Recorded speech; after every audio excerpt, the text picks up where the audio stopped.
Hello.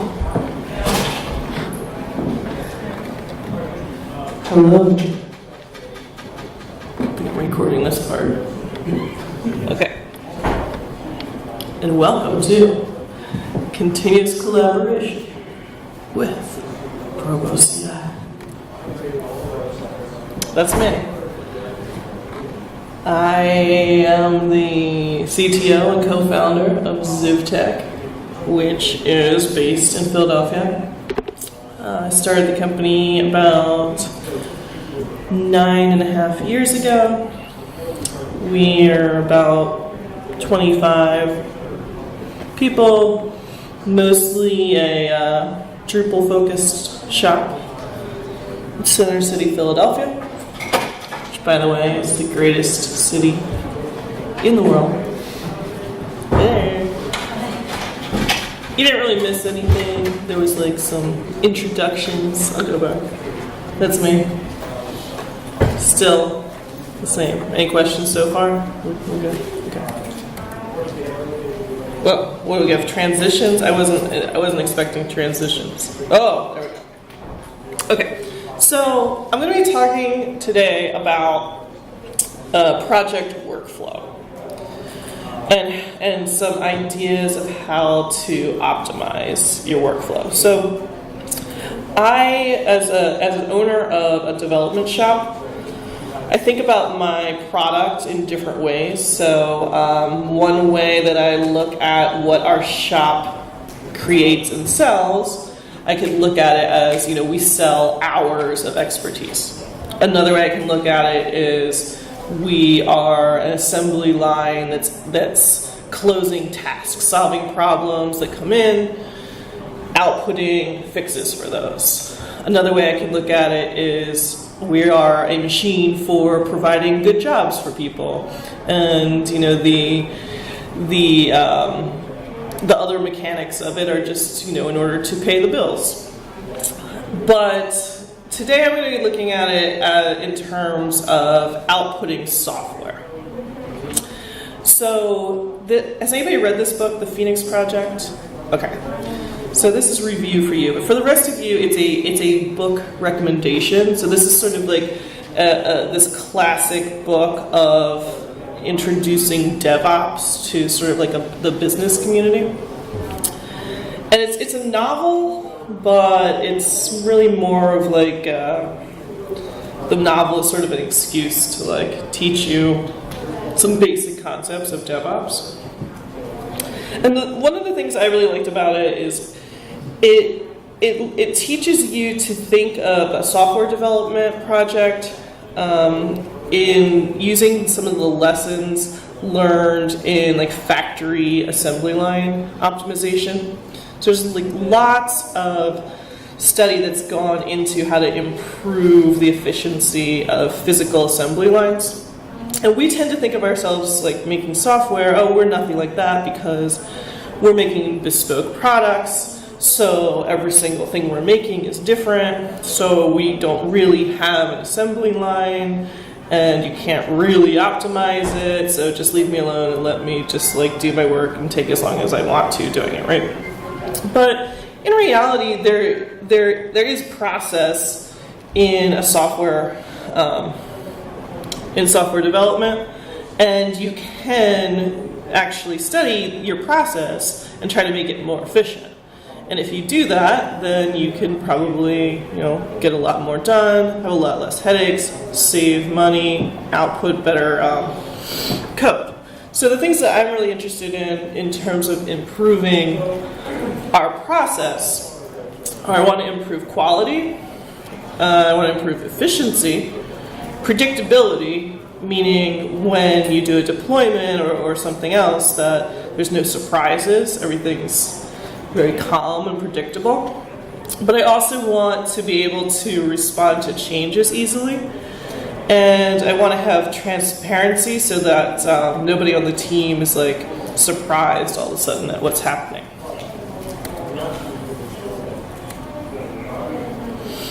So part of where I'm coming with some of these goals are that I just really believe that this software development should be, pretty relaxing. I like things to be relaxing. I don't feel like, we're not police officers. We're not in a war. We don't work in the emergency room. Like, there's really no reason that we should be like so stressed out all the time. We're just making software. So I like to have a good process so that things are calm. So like I had a job as a contractor before I started ZivTech, and at the company where I was contracting, it was just insane. Like every time I would go there, the phones were always ringing, the customers they had been hacked, or they were down, or there was some bug. People were screaming like, what's the password to this site? What's going on? And like, it was always like that. And I've dealt with clients where, their site that they bring me in to like try to clean up their site, and they say like the launch is a total disaster. It's way late. It's over budget. Everything's broken. And they just say, that's how software projects always are. They're always insane. It's always total chaos. We're used to it. There's nothing you can do about it. And that's just totally insane to me. Like, of course they don't have to be like that. You just have to plan them properly and then execute them properly. And they're quite calm. There doesn't need to be any of this stress. So, in order to think about our process, so in the Phoenix project, they talk about the factory floor and how if you're a manager of a factory, you can stand up above the factory and look at the factory floor and analyze it visually, and you can see what's going on because you can see your product. Where it backlogs at different stations because there's just piles of stuff there, right? And you can see who's really busy, and you can kind of like watch the whole floor. So in software development, that's not as easy because it's more virtual. So one of the things that people use in order to visualize these processes is a Kanban board. So I recommend Jira, sort of the industry standard. But there's lots of systems that'll give you a Kanban board where the basic idea is just that you have columns and you can move your tasks between the columns, and that way you can visualize how you're doing and where things are and try to keep them moving between the columns. So you can kind of think of each task. If different people are doing the job in each column, then it's like you have a relay race. So if you're doing a relay race, it's really important to figure out how can you hand off the baton really quickly between tasks, and also where's your slowest runner, and can you increase that slowest runner. So in this type of optimization that's like an assembly line where you're passing a task from one station to the next, or from one person or type of work to the next, the only way that you can speed that up is to identify the bottlenecks. So if you go after making an improvement anywhere other than the bottleneck, you won't see an improvement, right? Because the bottleneck dictates the total speed of the whole process. So one of the things you can do with a Kanban board, or just your own intuition or talking to your team, is start to figure out what are the bottlenecks in your process. So you can see that on a Kanban board. You can start to see how long are the tickets in each status.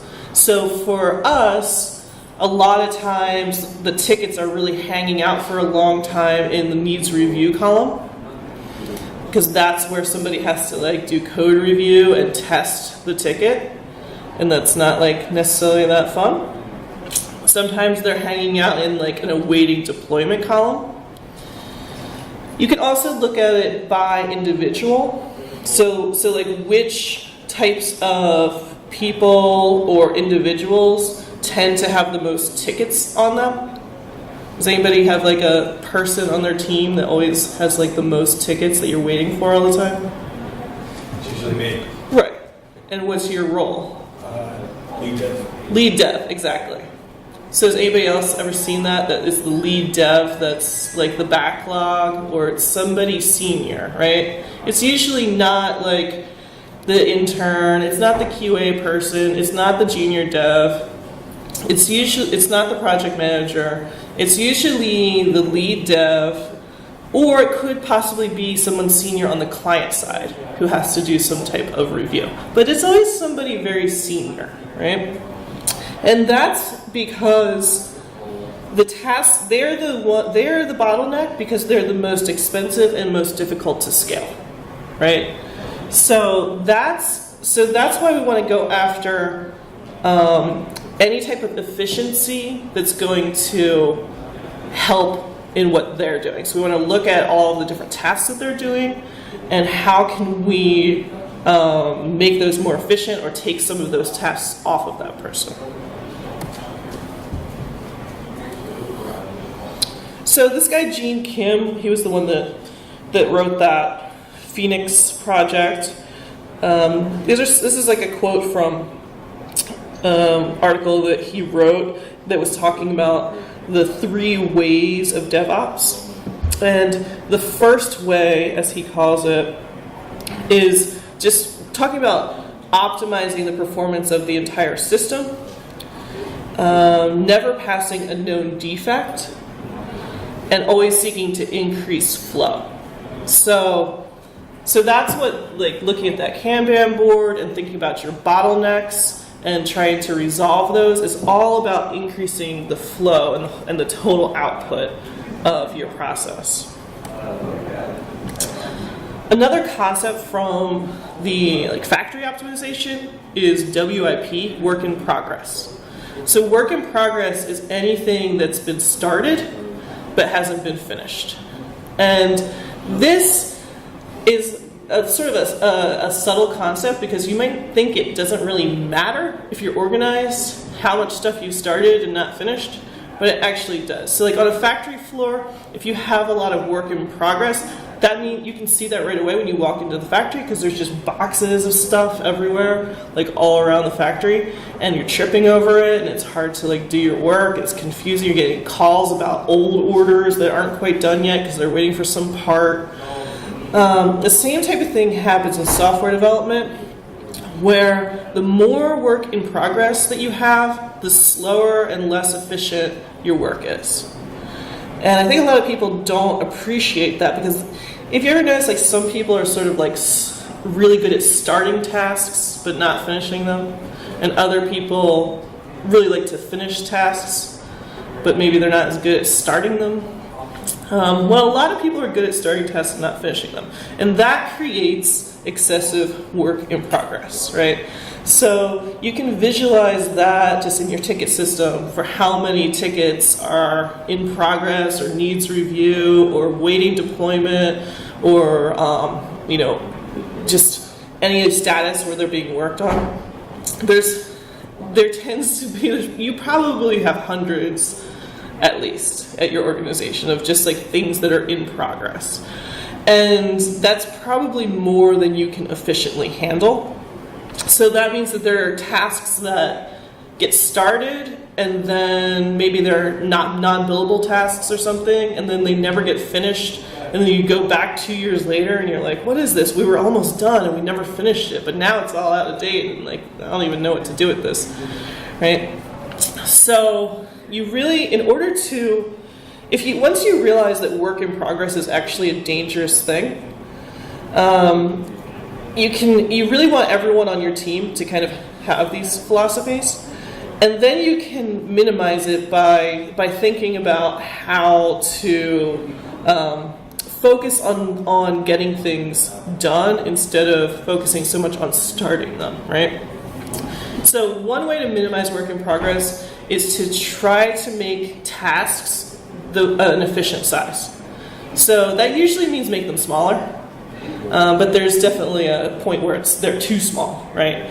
So usually you don't want any ticket to be more than somebody's day of work. Ideally it should be maybe a few hours of work. And it should be something that they can do the task and then be able to deploy it without it relying on all these other tasks. So if you're smart about how you break things up, you can like deploy a piece of it that works or doesn't break anything, and then work on the next piece of it. And if you make the tasks too big, they're going to inevitably kind of get stuck in the system. If you work on something for 2 weeks and then you send it for code review, how long do you think it's going to sit and needs code review? I mean, probably a month, and then they'll just give up, and then just 5 minutes. yeah. Well, eventually they're just going to say forget it, but they might like procrastinate for a while before they give up, right? So that's obviously a quality issue as well. So because work in progress is a negative thing, when you look at your Kanban board, the tickets that are farther to the right, closer to being done, are the highest priority, as opposed to the ones that are farther to the left.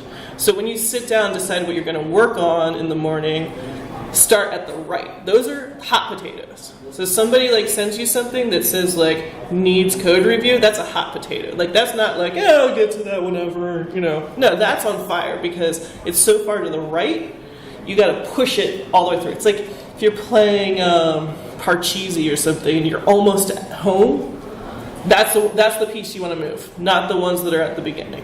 Get it home, get it done, push it all the way through. Another way to minimize work in progress is to minimize the distance of setbacks. So one of the worst things for your efficiency on a factory floor or software is when things go the wrong direction, right? So when you find a defect in the work and then you send it back. So the worst thing that can possibly happen is you go through the whole process, and by the whole process I mean you figure out the requirements, you talk to the stakeholders, people do wireframes and designs, they write up a ticket, it gets approved, depending on how complicated your process is. Development happens, front-end development happens, code review happens, QA happens, deployment happens, all this work happens. Then finally a stakeholder looks at it and that wasn't what they meant. They changed their mind. That's not what they want anymore. It goes all the way back to the beginning. That's the worst thing that can happen, right? Much better would be to be getting feedback constantly as quickly as possible so that each time there's a setback, it only goes back just a little bit, right? So that's why in a factory, there's all different types of quality control going on at all different stages, depending on when is the most efficient for them to be able to go back a step and fix something, right?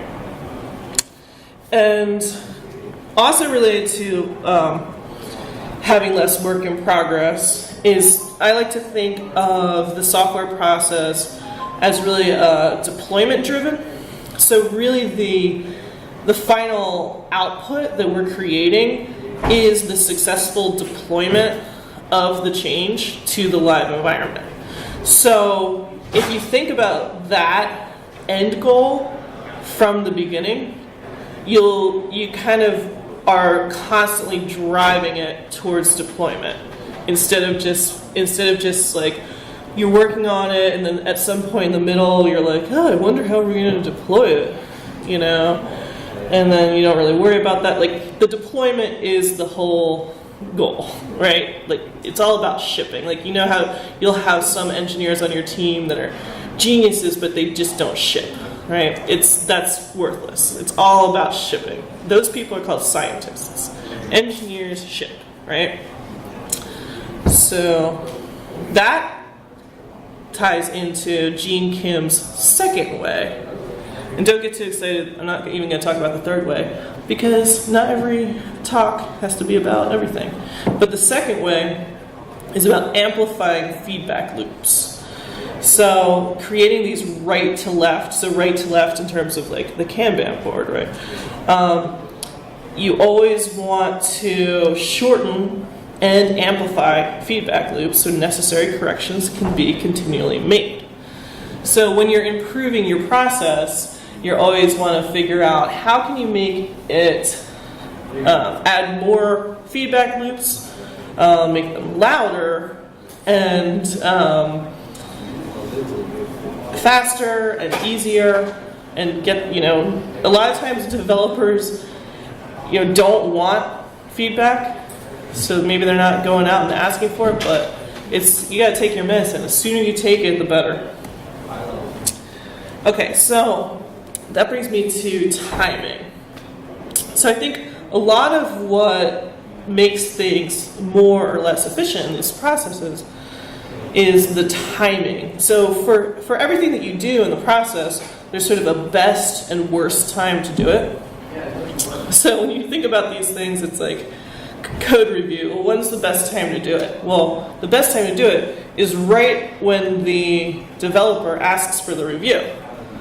Because then, if you do it then, they remember everything that they just did. It's all fresh in their mind. They're going to be interested in going back and working on it, and they won't have to change context of what they're thinking about. You can just go over and just as soon as they tell you that it's ready for review, just go over and talk to them about it. That's the perfect time, right?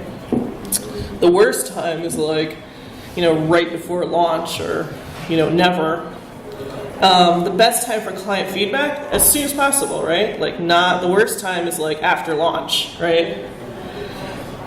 So most of these items, I would say the best time for them is as soon as possible, immediately, now, yesterday, right? They all kind of have that in common, except for a couple of things on here. Can anybody see something that you should never have? Never? No good time for? Or having a meeting, correct. Never have a meeting, no, just kidding. Sometimes you should have a meeting, but, not constantly. Hell, you'll never get anything done. When's the best time for bringing up a concern? Probably when it's bothering you, right? When's the best time for cross-browser testing, though? That one is a little bit different. I would say usually probably towards the end of the project. You don't necessarily want to do cross-browser testing the whole time you're working, but maybe depending on the browser needs and what type of site you're working on. But yeah, in general, this is all about doing things rapidly and quickly and getting fast feedback. So all of these things, it would be better to do them immediately and constantly.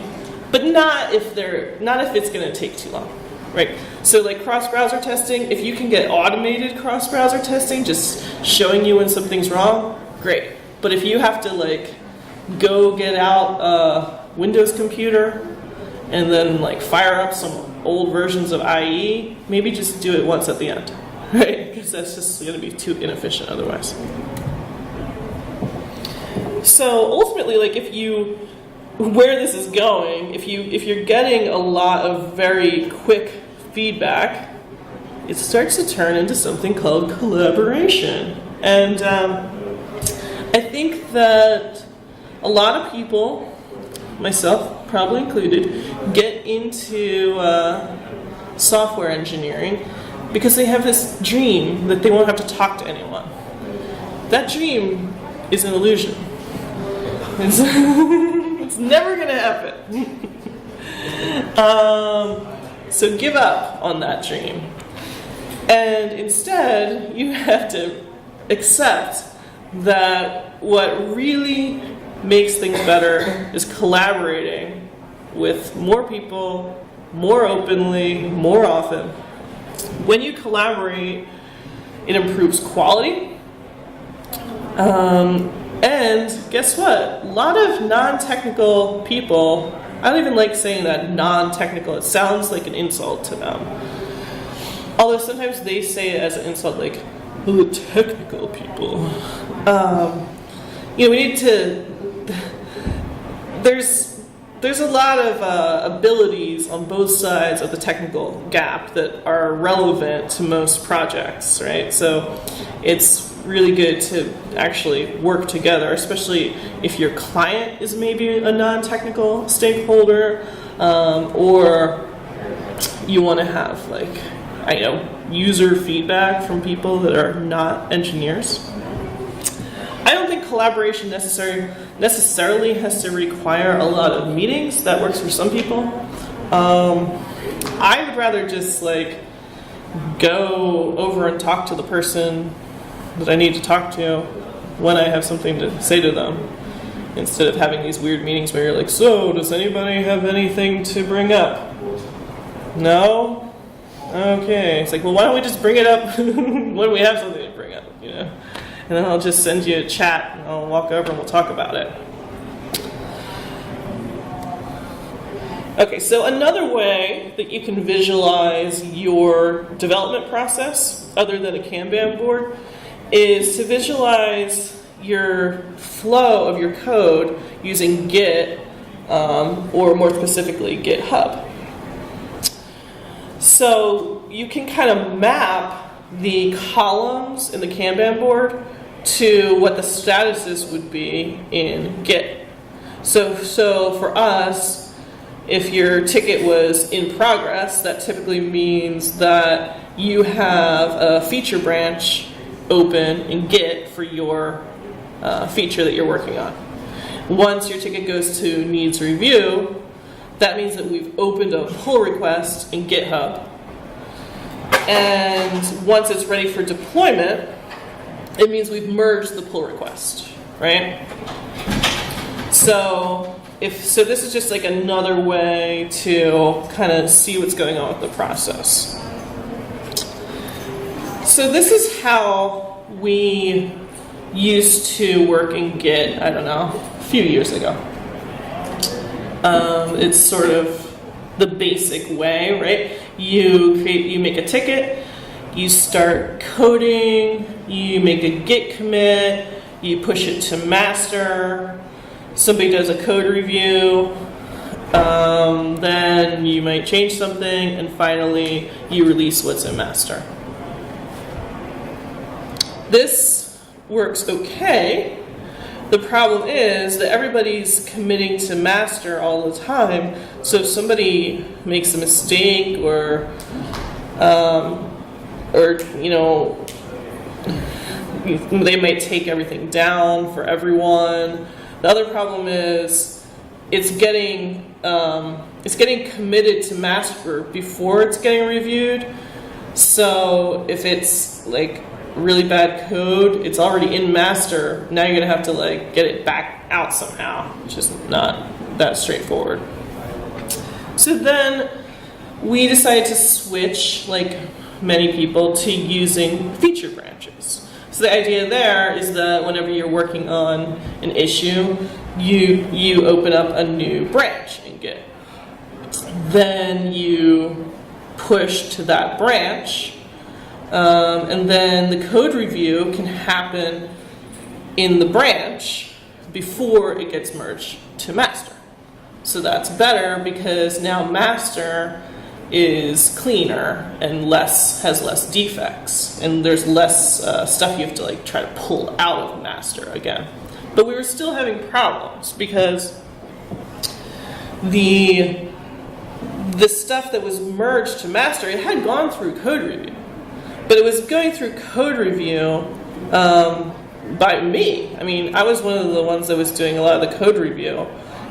And any QA that was happening before it got merged was just also happening by me, right? So that was a huge bottleneck. And then after it would get merged would be when the client or the project manager or anyone else would actually finally see it, but it's already been merged. So I have a sort of a facial reenactment of this issue. That's me. Apparently that's what I look like when I sign a ticket in the morning, I guess. And my developer is ready to work on the ticket. Step 2. Great. He's coding. Project manager just, not really accomplishing anything. It's just, how they nervously come around, make sure everything's happening. He says it's done. So the project manager says, Jody, the developer is unable to speak for himself. That's why I work here. So I'm going to tell you to do a review. So I get out my laptop, I spin up my VM, I check out the branch, I do config import, I do drush up DB, I clear the cache. Oh, whoops, I think I need to get a new database. Oh, like now I have to do a composer install. Okay, like 10 minutes later, his code didn't even work. So he's scared, I don't know why. And pretty much harmless, but he's scared. Everyone's scared for some reason. It looks like I'm abusive, but I'm not. Okay, so he tries to fix it.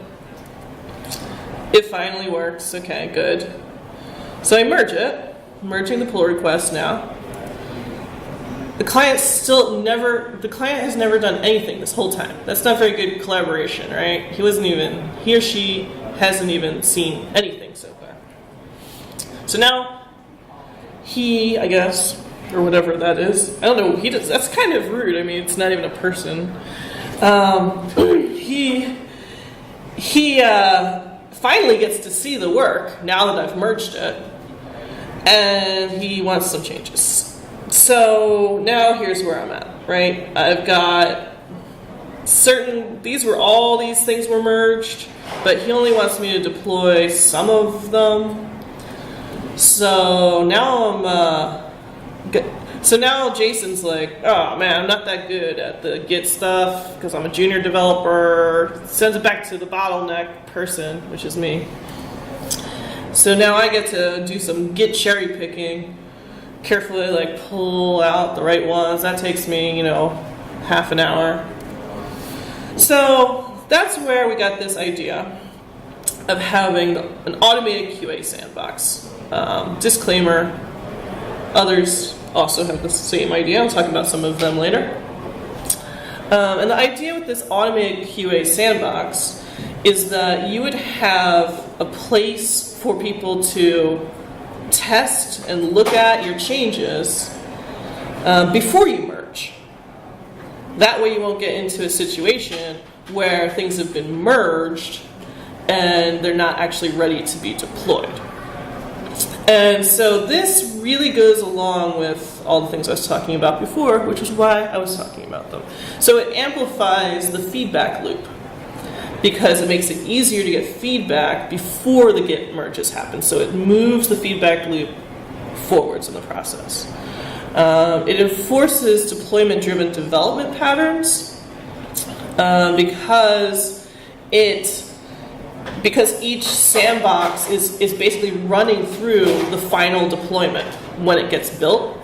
So you're constantly reproducing the final deployment. So you're actually testing the deployment each time. So if the deployment is what you're actually building for, you want to be testing that quickly and easily from the beginning.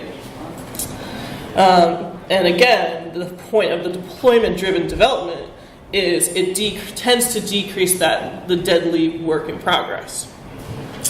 The QA sandbox technique also complements automated testing, whether that's visual regression testing or behavioral testing, which are other things that will give you fast feedback, more feedback loops as you're going without slowing down the process. And in general, it's going to make it easier to have more collaboration and more people looking at things, which is going to increase the flow because it prioritizes quality. So having poor quality is very, negative for your flow because things are constantly going back up the wrong direction. So the tool that we built for this need at ZivTech is called Probo.CI. And this is sort of the general workflow. It integrates with GitHub or Bitbucket currently. I think it's going to get support for GitLab as well. So the idea is that you create a pull request in GitHub, and then Probo spins up a new build in a Docker container, And as part of that build, you can run automated tests, do whatever you need to do in that build. And then that build creates an actual copy of the site. So you can have, these are like disposable environments. So you can have, 100 of them if you need to. It really doesn't matter. And you can take that disposable site, pass that URL around to anybody who's doing QA or wants to give some feedback on how things look. It could be something as simple as, hey, did you like the color that we picked for that? Which are things that you really cannot find out with an automated test. And then after everyone gives their feedback and it looks okay, then you finally merge it at the end. So that changes my job as a lead developer to, instead of me checking it, having to switch from the branch I'm working on to your branch and changing everything in my local site and spending 10 minutes setting that up and then testing it myself for another 10 minutes and then doing code review. Now I can get someone less technical or less senior to do the QA and the testing. And then once they say that that's good, then I can do the code review right on GitHub and then just press merge the pull request, which only takes me usually like 2 minutes instead of like 20 or 30 minutes. So that lets me spend a lot more time actually doing development than doing review tasks, which is huge since I tend to be the bottleneck. It has GitHub and Bitbucket integration. So it's an open source continuous integration tool, but we like to call it a continuous collaboration tool as a buzzword. But you can also see it as a test running platform if you prefer. So,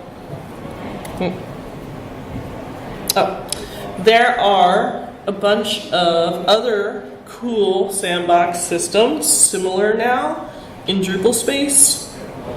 So one is Platform.SH.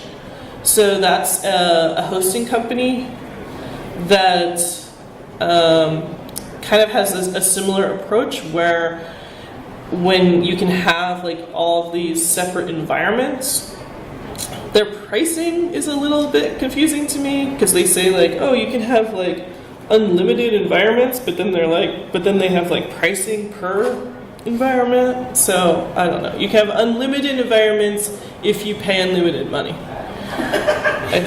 I guess is where they're going with that.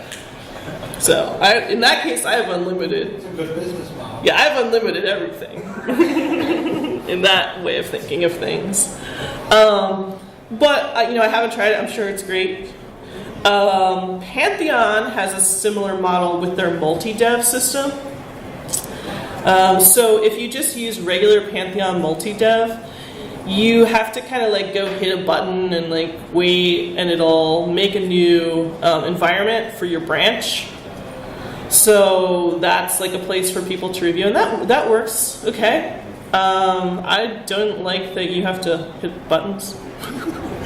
Plus, you kind of have to manage these multi-dev. Like, you only have a certain number of them, and then you have to like try to decide which ones you're allowed to delete. You have to go ask everybody. Is it okay if I delete that one? Because I'm like running out of them. The other problem is it costs $400 a month to have Pantheon hosting that comes with multi-dev. You can also use like a Circle.CI configuration that they have that automates a lot of that creating and deleting of the multi-devs. Tugboat is a Lullabot product. This seems pretty expensive. That's sort of a similar concept. Open Dev Shop, that's this guy. I believe it does these sandboxes. Or some people try to roll their own. So anyway, this is our new workflow. I'm still stoned. I don't just, that part stays the same. He's still happy. He's thinking and coding. He opens a pull request. Now this time, the project manager is checking it himself. Okay? Now he's not just running around like, what are you doing? What are you doing? I don't even know because I don't even know how to spin up a VM, so I don't know what you're doing. Now he's looking at it because he's looking at it in Probo. He says it looks good. Then he tells the client, why don't you check it out? We can have a little meeting by ourselves, not even invite the introverts. And they're like, that's good. So now, then they finally call me, and I just look at the code in GitHub and press merge. He's happy. Oh, everyone's happy. Oh, okay. So without the QA sandboxes, the problem was the integration environment had a mix of things that were not vetted. It was a pain to preview a feature. And also, which I didn't mention before, sometimes you need test content in order to preview a feature, and you're always dealing with like, can I wipe the dev database because I know you have test content on there, but it's getting out of date, right?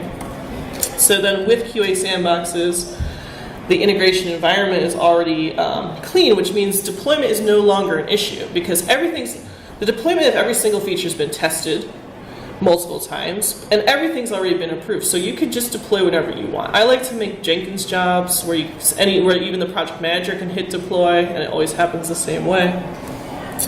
Reviewing becomes easy, and there's less bottlenecking, and the test content doesn't get wiped. Deployment-driven development. Okay, so if you want to try it out, this is my sales portion. Luckily, you're running out of time for my sales portion, but you just go to Probo.CI or app.probo.ci,